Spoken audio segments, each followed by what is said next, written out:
আচ্ছা ভাই, কি লাগবে আপনার? ওই মেয়ে, আপনি আমারে চিনেন? না, আমি আপনাকে কিভাবে চিনবো? আগে তো কখনো দেখিনি আপনাকে। আমার বাপরে চিনেন? আরে আজব তো, আপনার বাবাকেই বা কিভাবে চিনবো? আমি আপনি এবং আপনার বাবার মধ্যে কাউকেই চিনি না। ও তাই নাকি? যাক, বাঁচলাম তাইলে। তাইলে একটা বেনসন সিগারেট দেন।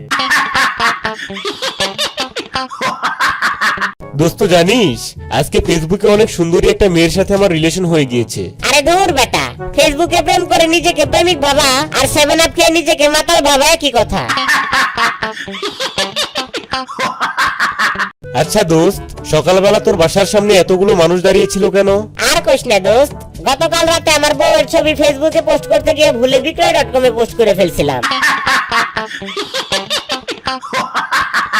আচ্ছা দোস্ত, শুনলাম তুই নাকি মাজারে গিয়েছিলি, তো মাজারে গিয়ে আল্লাহর কাছে কি চাইলি? না রে দোস্ত, আমার নিজের জন্য কিছুই চাই নাই, চাইছি শুধু আমার বাবা মায়ের জন্য।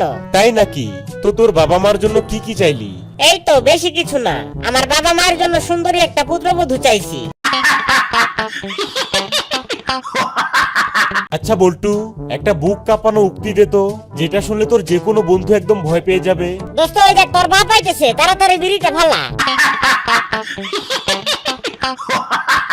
আচ্ছা তোরা কি জানিস, মাত্র 10 টাকা বাঁচানোর জন্য পায়ে হেঁটে যাওয়ার নামই হচ্ছে মধ্যবিত্ত। স্যার, আপনি ঘোড়ার আন্ডা জানেন?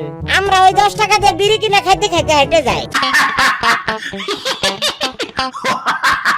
আচ্ছা বল্টু, এমন একটা জিনিসের নাম বলতো যেটা স্বর্গেও পাওয়া যাবে না, আবার নরকেও পাওয়া যাবে না। স্যার, একমাত্র বিড়ি হইতেছে এমন একটা জিনিস যেটা আপনি স্বর্গেও পাইবেন না, আবার নরকেও পাইবেন না। ইটস অনলি ফর দুনিয়া। দোস্ত জানিস, আমি বৃষ্টির মধ্যে হাঁটতে অনেক পছন্দ করি, যাতে কেউ বুঝতে না পারে যে আমি কান্না করতেছি। আর আমি ঘন কুয়াশার মধ্যে হাঁটতে পছন্দ করি, যাতে কেউ বুঝতে না পারে যে আমি বিড়ি খাইতেছি।